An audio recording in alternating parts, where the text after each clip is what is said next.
ठीक है। सबसे पहले तो हम लोग एक न्यू प्रोजेक्ट क्रिएट करते हैं। Next, finish.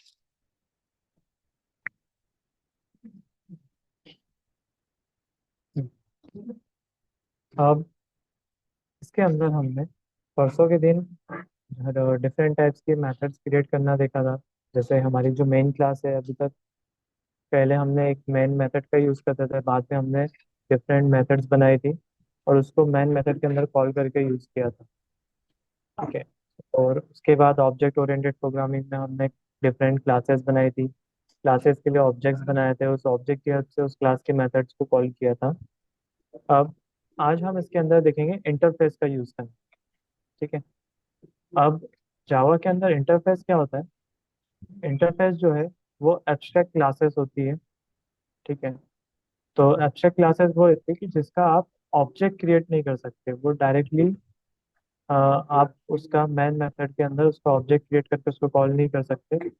उस एब्स्ट्रैक्ट क्लास को आपको पहले किसी दूसरी क्लास के अंदर इम्प्लीमेंट करना होता है। एंड उसके बाद जिस क्लास में आप इम्प्लीमेंट करोगे उस क्लास का ऑब्जेक्ट बना करके आप उस इंटरफेस के मेथड्स को यूज कर सकते हैं। ठीक है। तो ऐसी क्लासेस जिसका आप ऑब्जेक्ट नहीं क्रिएट कर सकते उसको हम एब्स्ट्रैक्ट क्लास बोलते हैं। और उस एब्स्ट्रैक्ट क्लास के अंदर जो मेथड्स हम लोग क्रिएट करेंगे वो मेथड्स एब्स्ट्रैक्ट मेथड कहलाती है। ठीक है। अब अगर मुझे पहले कोई एब्स्ट्रैक्ट क्लास क्रिएट करनी है तो वो कैसे क्रिएट करेंगे वो देखते हैं।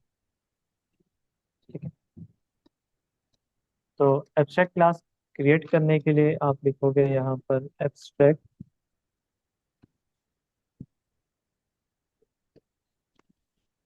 उसको शॉर्ट में लिखना है एब्स्ट्रैक्ट। ठीक है। फिर क्लास, और फिर क्लास का नाम आता है। ठीक है। जैसे क्लास का नाम मुझे रखना है ए नाम से मुझे एक क्लास बनाना है। फिर इसका स्कोप ऑन होगा। इसके अंदर आप मेथड डिक्लेयर करोगे तो एब्स्ट्रैक्ट क्लास के अंदर जो नॉर्मली मेथड्स होती है उसके लिए आपको लिखना है पब्लिक, वो पब्लिक। ठीक है। पब्लिक के बाद में एब्स्ट्रैक्ट, फिर वॉइड, और फिर मेथड का नाम आता है। उसमें फर्स्ट नाम से बनाता हूँ method। ठीक है। और जब आप एब्स्ट्रैक्ट क्लास के अंदर मेथड क्रिएट करते हो तो उसको आप उसको डिक्लेयर नहीं करोगे, मतलब उसको सिर्फ आप क्रिएट करके रख देते हो, उसको इम्प्लीमेंट नहीं करेंगे। इम्प्लीमेंट इम्प्लीमेंट तब होगा जब हम इस एब्स्ट्रैक्ट क्लास को या किसी दूसरे क्लास के अंदर इम्प्लीमेंट कराएंगे तब। तो इस तरह से बस हम मेथड डिक्लेयर करके उसको छोड़ देते हैं। कोई दूसरी मेथड होगी तो वो भी हम इसी के अंदर यहाँ पे क्रिएट कर देंगे, पब्लिक एब्स्ट्रैक्ट वॉइड, और उसको सेकंड नाम से बनाएंगे। ठीक है। इस तरह से एब्स्ट्रैक्ट क्लास के अंदर एब्स्ट्रैक्ट मेथड होती है। अब इस फॉर्मेट को बाद में चेंज करके हमने क्या किया, इंटरफेस में चेंज किया। ठीक है। अब एब्स्ट्रैक्ट क्लास को इस तरह से बनाने की जगह हम लोग क्या करते हैं, यहाँ पर डायरेक्टली इंटरफेस क्रिएट करें। मतलब ये भी वही चीज है, इस तरह से डिक्लेयर करने की जगह हम इसको एज अ इंटरफेस बना सकते हैं। ठीक है। तो इंटरफेस क्रिएट करेंगे और इंटरफेस का नाम आएगा, उसके अंदर जो मेथड्स होती है। अब इंटरफेस के अंदर जो भी मेथड आप बनाओगे वो बाय डिफॉल्ट आपकी एब्स्ट्रैक्ट मेथड ही होगी। तो यहाँ पे आपको फिर ये लिखने की भी जरूरत नहीं है। आप नॉर्मली वॉइड करके एक मेथड बना सकते हो, वो बाय डिफॉल्ट आपकी एब्स्ट्रैक्ट मेथड ही क्रिएट होगी। ठीक है। तो थोड़ा सा इसका सिंटेक्स चेंज होगी। अब बार बार एब्स्ट्रैक्ट लिखने की जगह हम सिर्फ क्या करेंगे, इंटरफेस क्रिएट करेंगे, इंटरफेस का नाम देंगे और उसके अंदर हम सिर्फ मेथड क्रिएट कर देंगे, वो ऑटोमेटिकली आपकी एब्स्ट्रैक्ट मेथड्स हो जाएगी। इस तरह से हम लोग इंटरफेस क्रिएट करते हैं। अब इस मेथड को मैंने इम्प्लीमेंट तो किया ही नहीं, तो ये मेथड्स इम्प्लीमेंट कब होगी, जब मैं कोई एक दूसरी क्लास क्रिएट करूँ। जैसे मैं एक डेमो नाम से क्लास क्रिएट करता हूँ और इसके अंदर मुझे क्या करना है, इस इंटरफेस को इम्प्लीमेंट करवाना है। तो यहाँ पे हम लिखेंगे इम्प्लीमेंट्स और उस इंटरफेस का नाम आ जाएगा। ठीक है। तो जब आप यहाँ पे क्लिक करोगे तो यहाँ पे वो आपको ऑप्शन दे देगा कि क्या उसके अंदर के जो भी एब्स्ट्रैक्ट मेथड है उसको इम्प्लीमेंट करना है। हाँ, इसको सेलेक्ट कर लो। ठीक है। जैसे इम्प्लीमेंट करोगे उस इंटरफेस में जो दोनों मेथड्स हमने बनाई थी वो दोनों मेथड यहाँ पे आ जाएगी ओवरराइट करके। ठीक है, ये लाइन जो है एक्सेप्शंस की, इसको हटा सकते हो।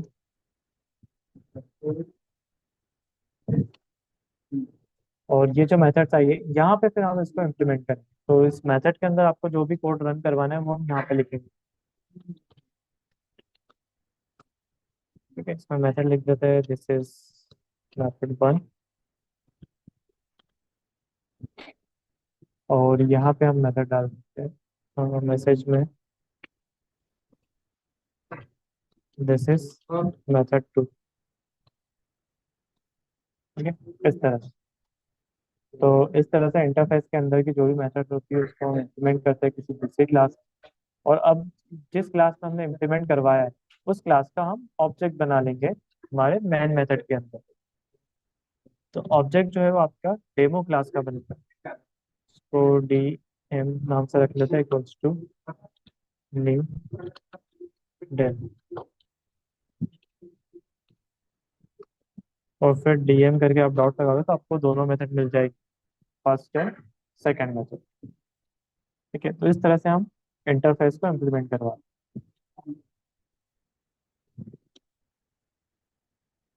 अब ये तो इंटरफेस का यूज हो गया। इसके अलावा हम लोग कंस्ट्रक्टर भी क्रिएट करते हैं। ठीक है, अब कंस्ट्रक्टर क्या होता है वो देखते हैं। कंस्ट्रक्टर बेसिकली जब हमें कुछ ब्लूप्रिंट बनाना हो उसके लिए हम लोग यूज करते हैं। जैसे अब मुझे कुछ मल्टीपल डाटा चाहिए जिसके अंदर कुछ डिफरेंट टाइप्स के पैरामीटर्स है, और वो पैरामीटर्स की वैल्यू अलग अलग ऑब्जेक्ट्स के लिए अलग अलग होनी चाहिए। नॉर्मली क्या होता है, जब हम कोई ऑब्जेक्ट बनाते हैं और उसमें पैरामीटर पास करते हैं तो वो सेम होते हैं। बट मैं चाहता हूँ कि मैं कुछ पैरामीटर्स का यूज करूँ और उनके वैल्यूज जो है वो अलग अलग हो। उसके लिए हम लोग कंस्ट्रक्टर क्रिएट करते हैं।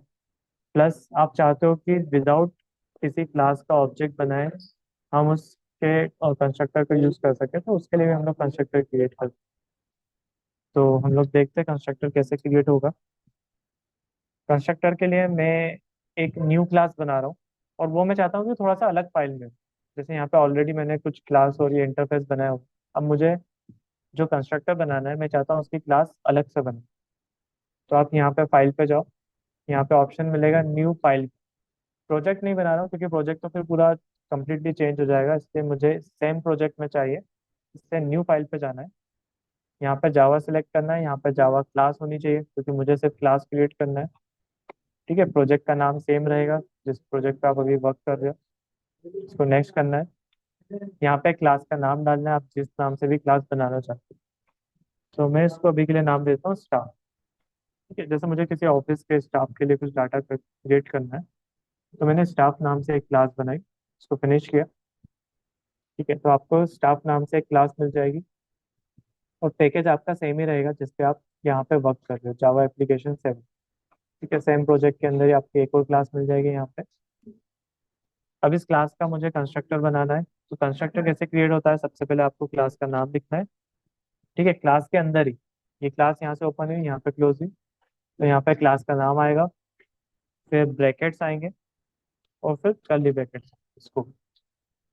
तो ये जो है ये इसका कंस्ट्रक्टर कहलाएगा, इस स्टाफ क्लास में। ठीक है, अब यहाँ पे मुझे कुछ पैरामीटर्स लेना है जिसकी वैल्यूज जो है मैं चाहूंगा कि अलग अलग ऑब्जेक्ट्स में अलग अलग वैल्यूज में पास करें। तो पहले तो मैं यहाँ पे वो पैरामीटर्स क्रिएट कर लेता हूँ। अब किस कोई स्टाफ का डाटा बनाना है तो मुझे स्ट्रिंग नेम। ठीक है, एक पैरामीटर नेम का हो जाएगा, या यूं कहो एक वेरिएबल हो गया हमारा नेम नाम से जिसमें हम नेम स्टोर कर दें। इसके बाद मुझे स्ट्रिंग में ही पोस्ट भी ऐड करना है सभी स्टाफ्स की, और इंटीजर में हम ले लेते हैं सैलरी। ठीक है, ये तीन पैरामीटर, तीन वैल्यूज मुझे चाहिए। ठीक है, नेम चाहिए, पोस्ट चाहिए, और सैलरी चाहिए। अब ये वैल्यूज हमें मिलेगी कैसे, तो हम क्या करेंगे कंस्ट्रक्टर के अंदर एज अ पैरामीटर उसको पास करेंगे। तो मुझे यहाँ पे भी क्या चाहिए, स्ट्रिंग में नेम चाहिए, comma string post, comma integer salary. ठीक है, इस तरह से मुझे पैरामीटर्स पास करना है। अब इन पैरामीटर्स को वैल्यू कहाँ से मिलेगी? जब हम हमारी मेन मेथड के अंदर जा करके जो स्टाफ क्लास है उसका ऑब्जेक्ट क्रिएट करेंगे। तो ये हमारी मेन क्लास, ये हमारी मेन मेथड है। यहाँ पर जाके वो जो हमारा स्टाफ क्लास था उसका ऑब्जेक्ट बना लेते हैं, एस टी नाम से बना लेता हूँ, इक्वल्स टू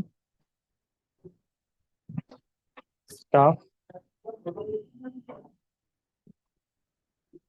स्टाफ के पहले यहाँ पे न्यू।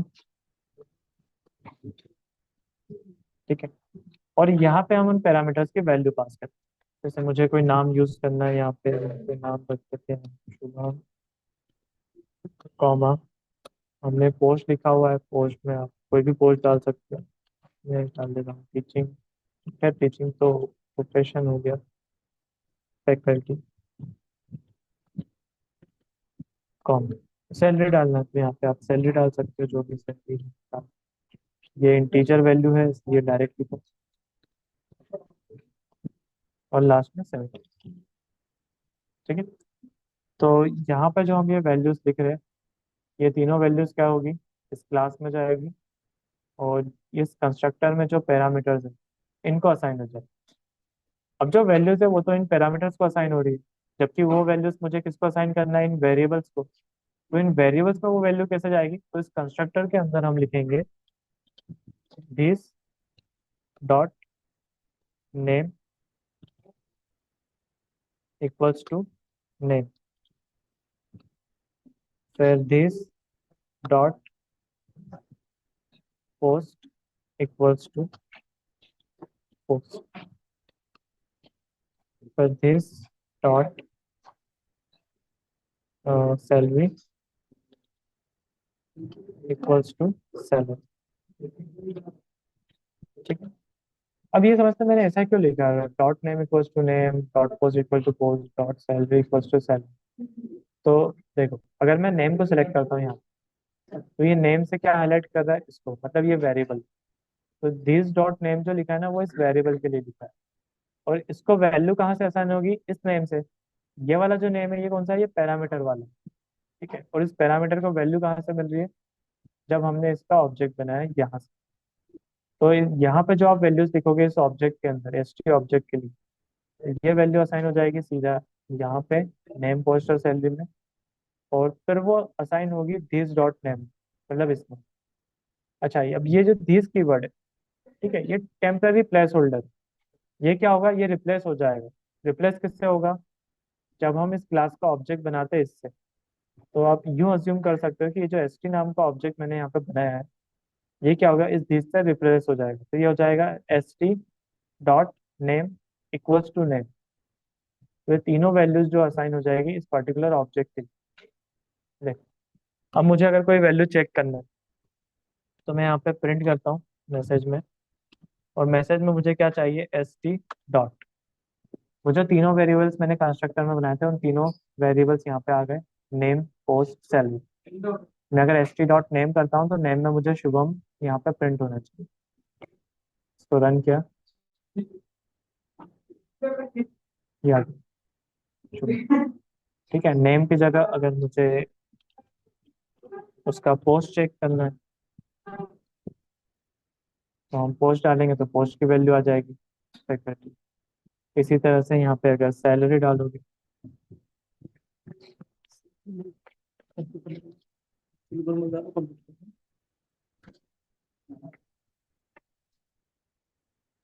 ठीक है, एस टी डॉट यहाँ पे पोस्ट तो देख लिया हमने, सैलरी देख ली, इसको रन किया, ये सैलरी। ठीक है। इस तरह से इस कंस्ट्रक्टर को यूज कर सकते हैं। अच्छा, अभी तो मैंने एक सिंगल ऑब्जेक्ट बनाया, अब मल्टीपल ऑब्जेक्ट्स बना सकते हैं।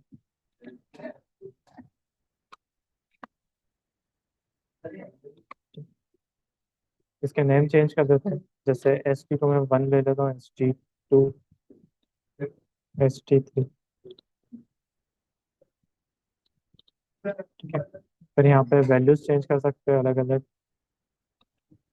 एक अंकित, और एक नाम हम लिख लेते हैं राहुल। फिर पोस्ट वगैरह आपको जो भी चेंजेस करना है वो कर सकते हो, आप सैलरी में चेंजेस दिखा सकते हो।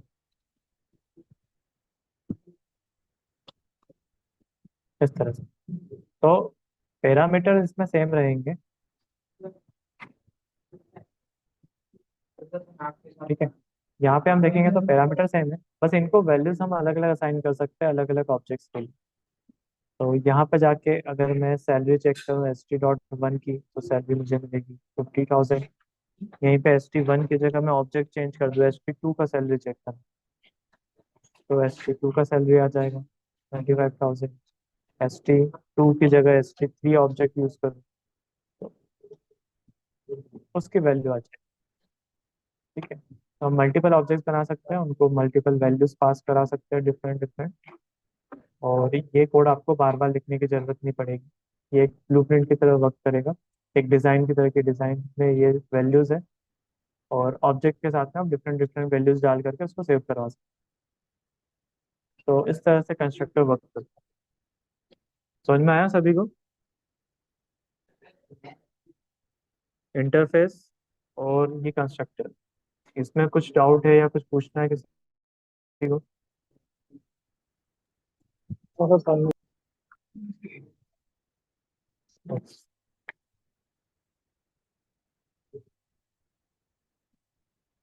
ठीक है, अब कल हमने GUI बनाना सीखा था, जिसमें हम एक फ्रेम बना रहे थे, फ्रेम के अंदर कुछ कंटेंट लिख रहे थे, ठीक है, इमेज वगैरह इंसर्ट कर रहे थे।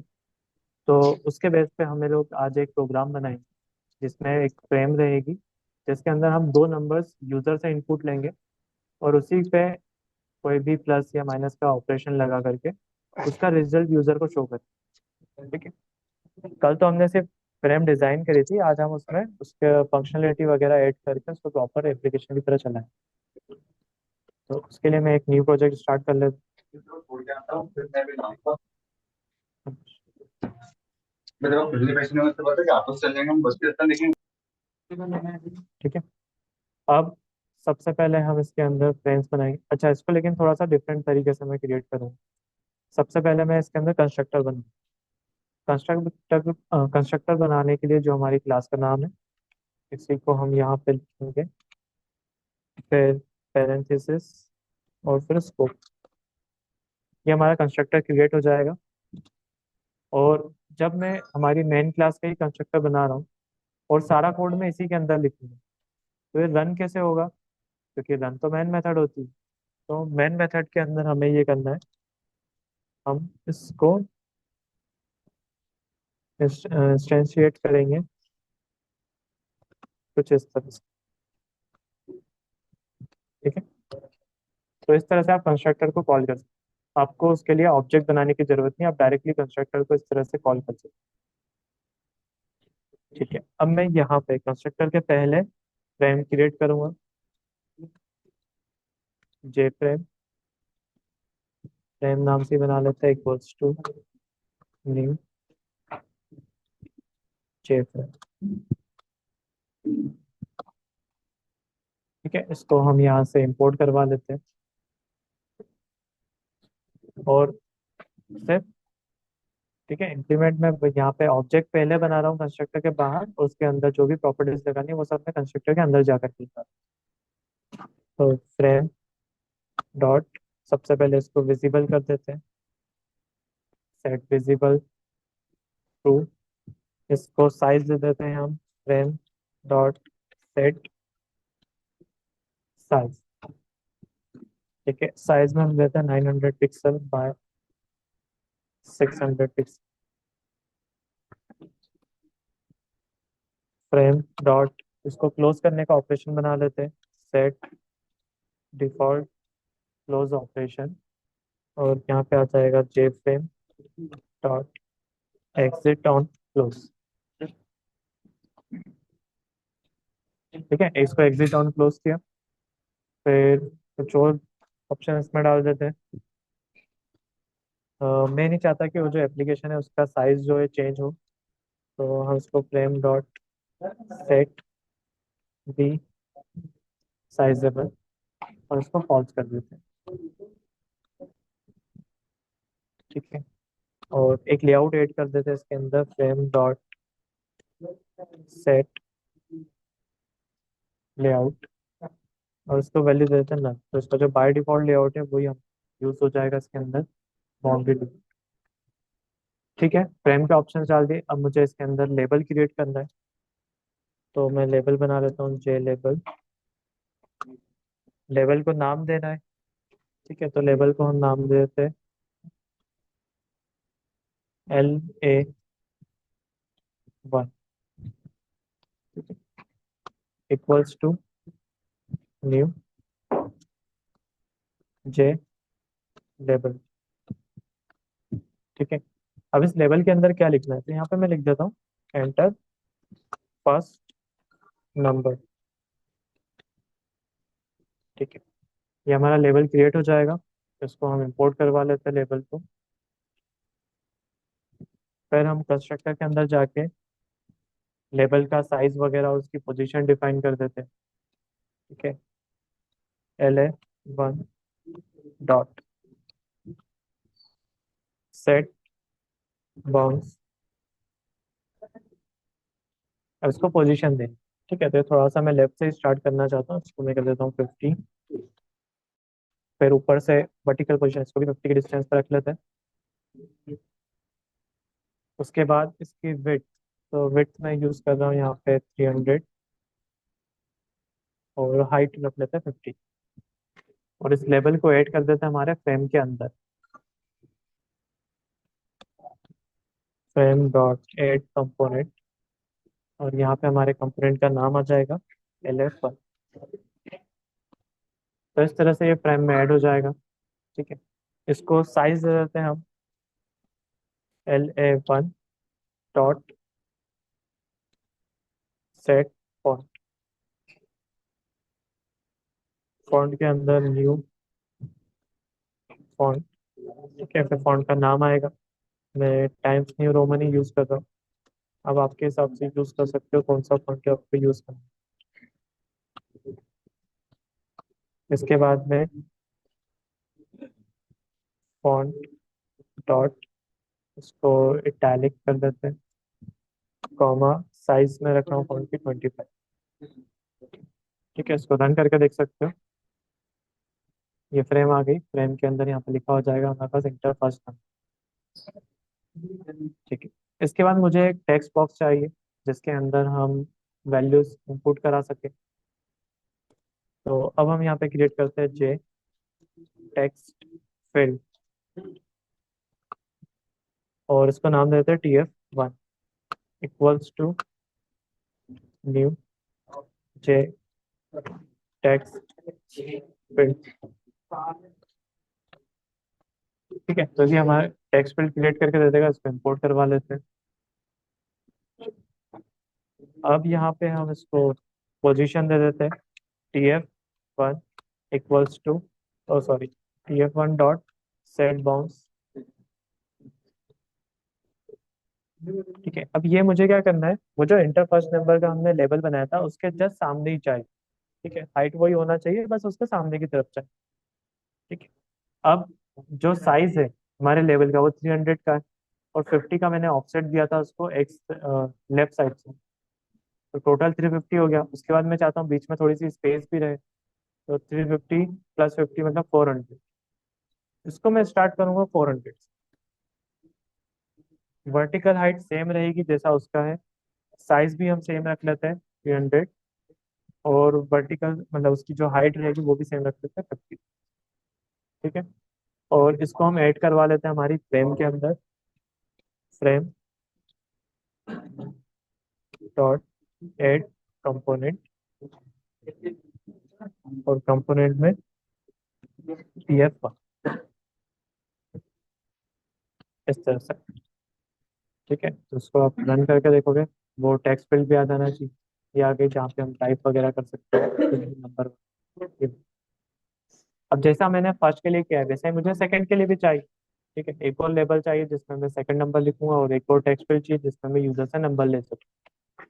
तो हम इसी को कॉपी कर लेते हैं, जो कोड हम अभी तक लिख चुके हैं। ठीक है, इसको चेंज कर दो, LA1 की जगह LA2, फर्स्ट नंबर की जगह सेकंड नंबर, और TF1 की जगह TF। ठीक है, इसके बाद ये प्रॉपर्टीज भी हम एज इट इज अप्लाई कर देते हैं। L82, यहाँ पे भी L82 हो जाएगा, और टेक्स्ट फील्ड में भी TF2। अब पोजीशंस, ये जो कोऑर्डिनेट्स है ये सब चेंज करने पड़ेंगे।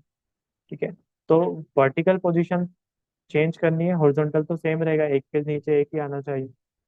तो 50, एक्स कोऑर्डिनेट में 50, वाई ऊपर से उसको थोड़ा सा हम नीचे लेके आएंगे।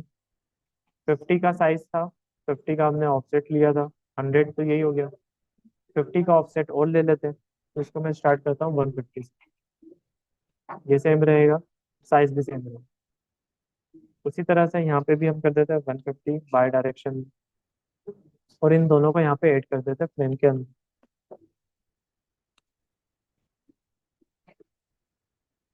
L82 and TF। ठीक है, इसको सेव किया, इसको रन करके देख सकते हो, दोनों चीजें आ गई। अब इसके बाद मुझे यहाँ पे नीचे एक बटन चाहिए, जिस पे क्लिक करने के बाद नीचे एक और लेबल चाहिए जहाँ पे रिजल्ट शो हो जाए कि कितना नंबर जो है वो जनरेट हो रहा है प्लस करने के बाद। तो अब हमें एक बटन की जरूरत है, और एक और लेबल की जरूरत है। तो हम एक बटन क्रिएट कर लेते हैं, जे बटन। उसको मैं बी नाम से बना रहा हूँ बटन के लिए, equals to new J button, semicolon. इसको इंपोर्ट कर लेते हैं। ठीक है, एक लेबल भी क्रिएट कर ही लेते हैं, जे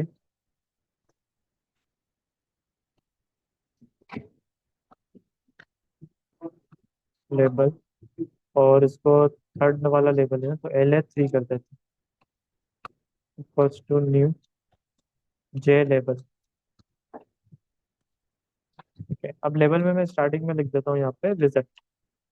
ठीक है, जब बटन प्रेस होगा तो रिजल्ट की जगह पे जो नंबर होगा वो आ जाएगा, और स्टार्टिंग में सिर्फ रिजल्ट लिखा रहेगा इस टेबल पे। अच्छा, अब इनको ऐड भी कर देते हैं यहाँ पर, frame dot add component. Component में एक हो जाएगा LA3, लेवल 3, और एक बटन भी ऐड करना है, frame dot add component. Component के लिए फिर इनकी प्रॉपर्टीज और लोकेशंस वगैरह देना है। तो सबसे पहले हम बटन के लिए दे देते हैं बी डॉट सेट बाउंस।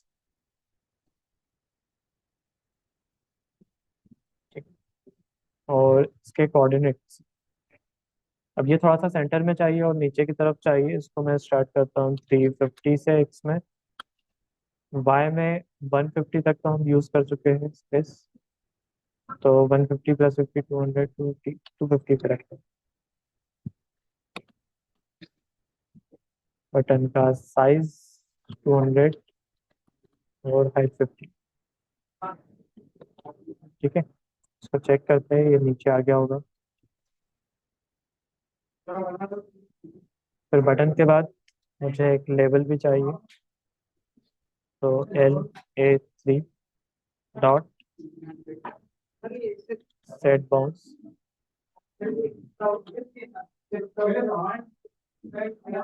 ठीक है, अब ये भी मुझे बटन के जस्ट नीचे चाहिए, तो एक्स में मैं 350 से स्टार्ट कर लेता हूँ इसको भी, और वाई में 250 प्लस 50 300, तो इसको 350 से स्टार्ट कर लेता हूँ। साइज 200 एक्स में और वाई में 50। ठीक है, और इसका फॉन्ट साइज में हम इसी को यूज कर लेते हैं जो पहले से हमने फॉन्ट बना रखा है, L1 की जगह LA3। ठीक है, इसको चेक करते हैं, तो हमारी फ्रेम रेडी हो चुकी है। यहाँ पे हम वैल्यूज डाल देंगे कुछ भी। ठीक है, और जब यहाँ पे बटन पे क्लिक करेंगे तो रिजल्ट आना चाहिए। अच्छा, बटन खाली है, बटन पे कुछ लिखा हुआ नहीं है, तो हमने जहाँ पे बटन बनाया था यहाँ पे हम लिख देते हैं कैलकुलेट। कैलकुलेट करने के लिए कैलकुलेट लिख देता बटन। ठीक है, इसको सेव कर। अच्छा, अभी जो है हमारी क्लास का टाइम एंड हो रहा है, 45 मिनट्स। ठीक है, तो मैं क्लास को एंड करके फिर से स्टार्ट कर रहा हूँ, आप लोग फिर से उसी लिंक पे क्लिक करके वापस से ज्वाइन करो।